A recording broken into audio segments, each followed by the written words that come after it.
Hello everyone, my name is Pharmacist Bolaji. I work for Society for Family Health as the State Program Manager for Integrate E Project. Integrate E Project is a proof of concept project that is being implemented in Lagos and Kaduna states, and the project is set to prove a concept that community pharmacists, which I'll be referring to as CPs, and patent and proprietary medicine vendors, I'll be referring to them as PPMVs, that they are able to provide more than the FP services they are authorized to provide now if they are trained and they are monitored to do that. And in a few slides, I'll be sharing with you how we use a responsive feedback mechanism to bring about change in implementation strategy in order to achieve our set targets. And this strategy is called one-on-one interpersonal communication strategy for demand creation. And this was actually done in Lagos State. And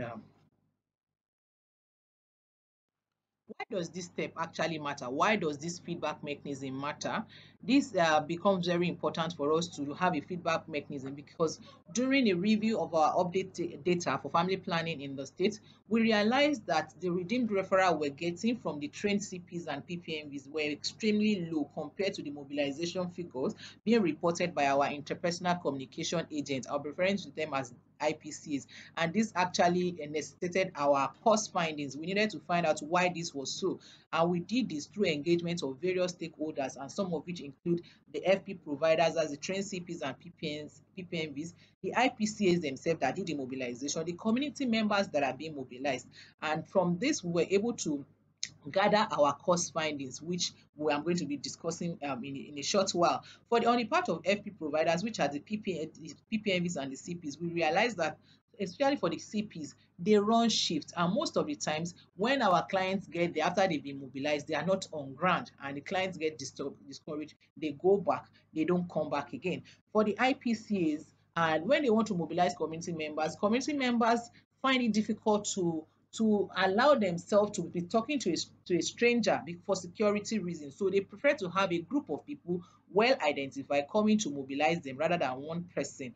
And why does it matter for us to act on this evidence? Because the essence of our mobilization is to increase FP service uptake. If we're not seeing this increase, we know that there's a problem. And in this case, the evidence that we gathered informed our change of the strategy from one-on-one to group mobilization, and this actually resulted in improved service. Now, what makes this thing difficult? For most projects, what makes making changes very difficult for them is because it comes with a cost. Most programmatic changes actually comes with a cost, and the concern of getting approval from the donors or from other relevant stakeholders makes it a very difficult decision to take in some projects. However, while we still consider this as a difficult thing because of what I've explained above, we need to have a key consideration, which will be what is the implication of ignoring what doesn't work well. If you just ignore what doesn't work well because of getting approval from the donor or from relevant stakeholders, what's the implication of ignoring this? And that we should also look at the resources that will be wasted and the opportunity to deliver a better result that would have missed because we are not ready to make changes.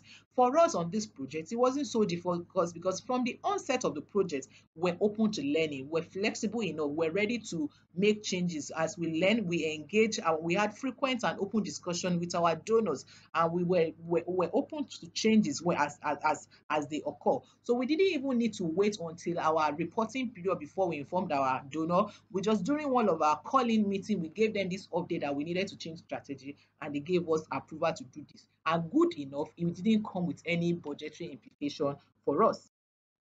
Now, how did we evolve in this our program?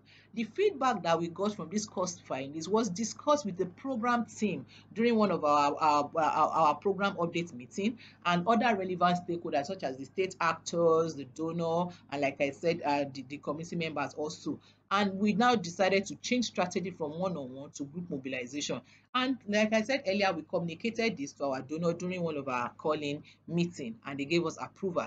Then what we also did after we agreed that we're going to have this change in strategy, we had what we call establishment of network of providers in the various local governments. So what the IPCAs did, what they were doing now was to now mobilize people in groups. They have some particular days that they would have pre-informed providers that they're going to mobilize for them. So the providers are already waiting for them, waiting for these clients to come, unlike what was happening before, that the clients will be mobilized one-on-one and tell them to go at their own convenient time, which they might get there and not meet the provider. But this time around, the providers were already waiting for them. Then the IPCs mobilize, and they also do what we call accompanying referral. They accompany the clients to the providers and they take the method. And as a result of this, we're seeing improved oil service uptake.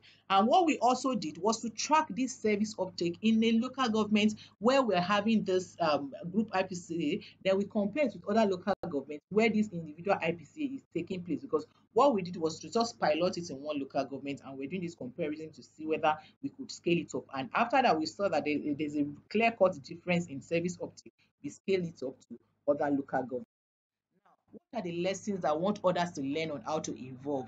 Is to learn that first thing is that finding out the reason for poor results from implementation is very important, and that's why we need to engage the relevant stakeholders to be able to determine this. And after we have found out the cost, we need to be willing to use the information for course correction. It's not just to find out what the costs are and you're not ready to make changes. We must be willing. That's why when you are doing in your program design, we must be flexible enough to make necessary changes so you can have your desired results as the need may arises. And like I said, you also, when there are some that might have budgetary implication during your initial engagement with the donor, you should also discuss all this so that when the time to make changes come, it will not be a difficult decision to make.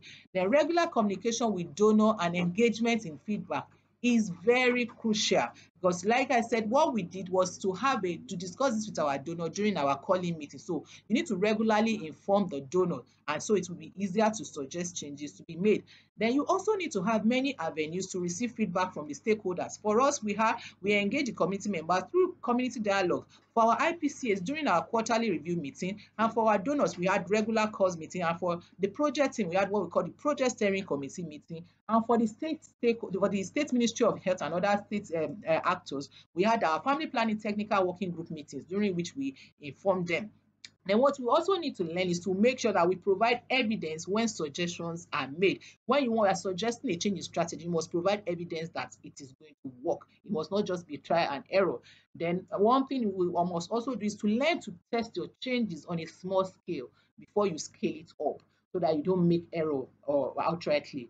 Then periodic review and evaluation of your intervention strategy against set targets is very important. With all the project team member and all other relevant stakeholders, we must periodically review what we're doing, and so we can know when to make changes. And finally, innovations that will bring about achievement of set targets should be encouraged from the project team member, because every member of the team have a value that they are contributing to the project. Thank you very much.